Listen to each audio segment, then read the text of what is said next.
So, this week, Eminem, Joker, what do you know about him?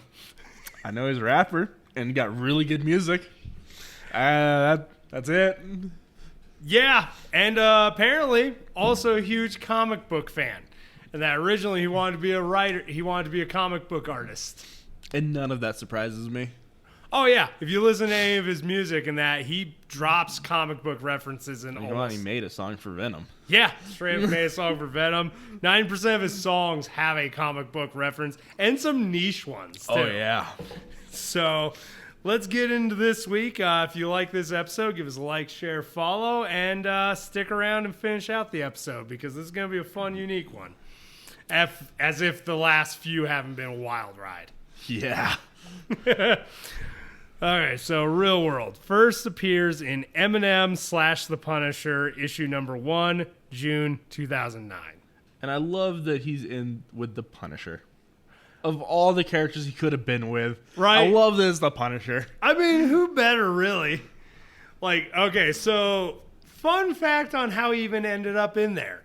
So we've mentioned DC has had a rough history of just being like Horrible, yeah, while thinking they're good. Basically, the bad guys who are just like, we're better than you, and we know it.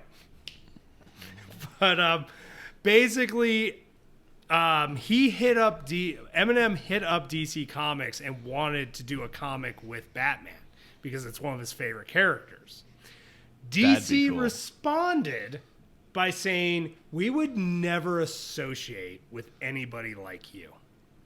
To which Marvel found out, and Marvel did what Marvel does best. Oh, yeah? They hear DC's not doing something, and they're like, hold my beer. Hold my beer.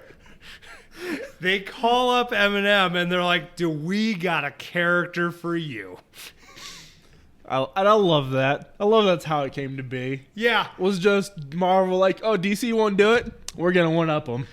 And they and honestly, it was one of those, like, probably not the best call, but like they let Eminem be one of the writers on it. Like, honestly, that probably is one of the best calls. Yeah, true. I mean, if they're gonna have him a part of it, he should be invested in it and have something else behind it besides just being a character. True. From what I know of the comic and what I've read of the comic, it's one of those like you could tell like yeah he wanted to be a comic book artist, but you can tell the rap career took over. Like he had no experience doing like the work. Which it's still one of those, like, you're still impressed because, like, you know, it is what it is. Yep. So, that being said, let's get in universe.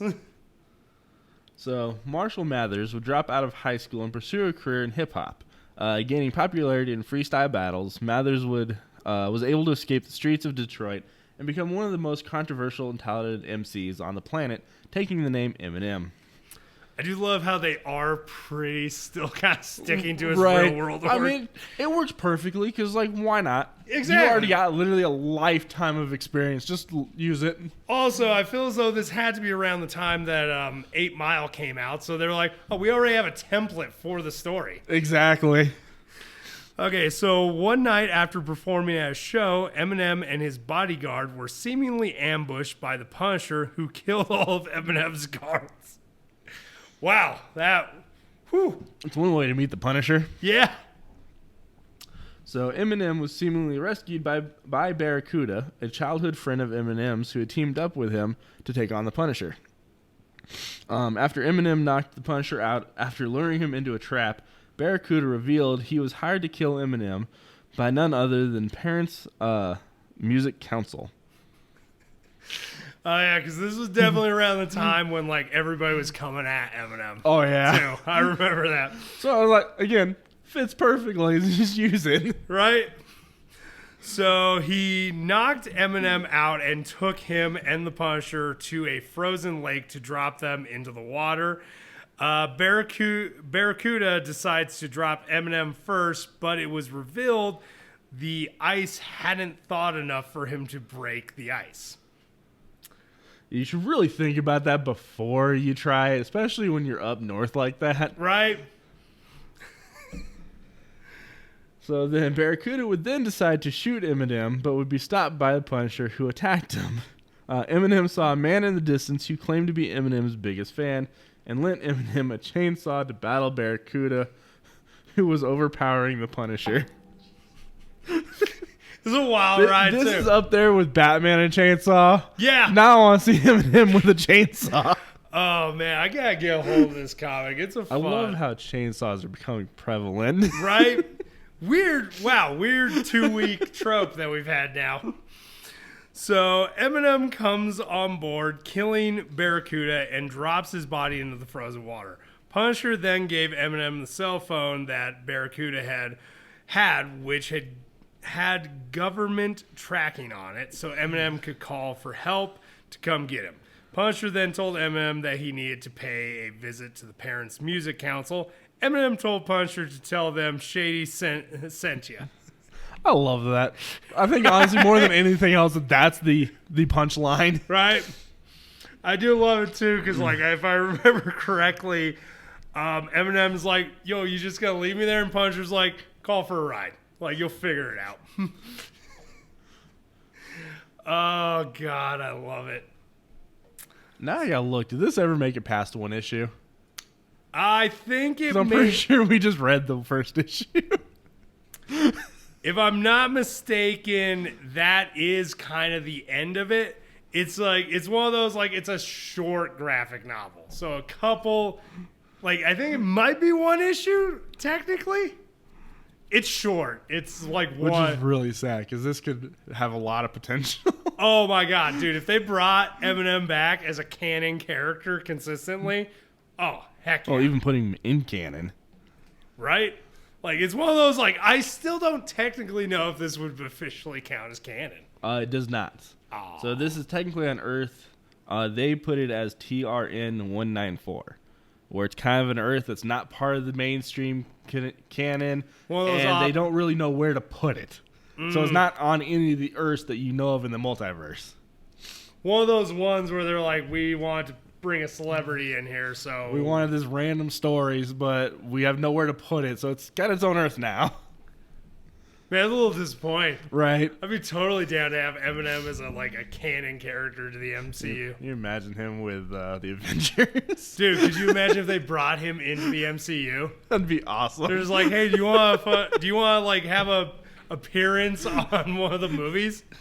I would love it. Dude, right? Heck yeah. Okay, so powers and abilities. Powers. Vocal time alteration.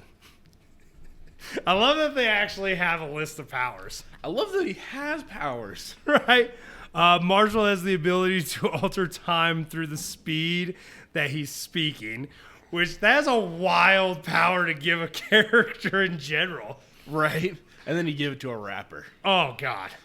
So when speaking slowly, time reduces. When speaking fast, time speeds up. This ability works around the whole universe, scaling him as a universal threat. Spitting rhymes so fast. He can speed up time to a non-stopping state, causing the world to end. So don't let him sing Rap God. Yeah. Holy cow. They were like, man, we're really going to lean in and just go ham on this guy. Vocal hypnotism. When spitting a large amount of rhymes, it catches the people around him and lures them in, placing them in a trance, controlling them mentally, as long as he keeps the rhymes coming. This ability bypasses the laws of mental resistance, rendering most people against mental attacks useless. So what you're saying is he couldn't hypnotize Plastic Man. Yeah. Physical augmentation. Marshall is able to augment his physical characteristics when rapping a song of empowerment. Depending on how strong the song is, he can augment to something much stronger. He's able to maintain this form much longer after the song. So he's a bard. That's inspiration. Well, also, the time dilation. My bard has time dilation abilities. Yeah, but that was a spell that came from something else. Yeah, but still, but just like kind the physical augmentation, that's Also, vocal hypnosis. That's basically just charm.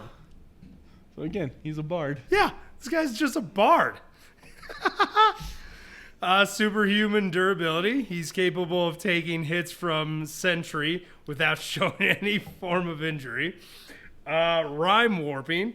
He's able to warp reality through his rhymes, leaving the ability to his creativity. And we've seen him rhyme, so he's very creative. Oh, yeah. So, abilities. Peak human condition, genius level intellect, master street fighter, gifted aim. Was that like magic missile? Like, you know what? I love the concept. I feel like, especially the abilities, that's just him stroking his ego. Oh, 100%. 100%. It's funny, though. I'm still here for it. I mean, I love it. I love every second of this. So, yeah, that's what we got for Eminem in the Marvel comics. So, I guess I'll ask the question I ask every week. You a fan, Joker? Oh, definitely. I was anyways just of him as a person, but yeah, I love his character. Oh, it's so good. You know what? I'm a fan, too.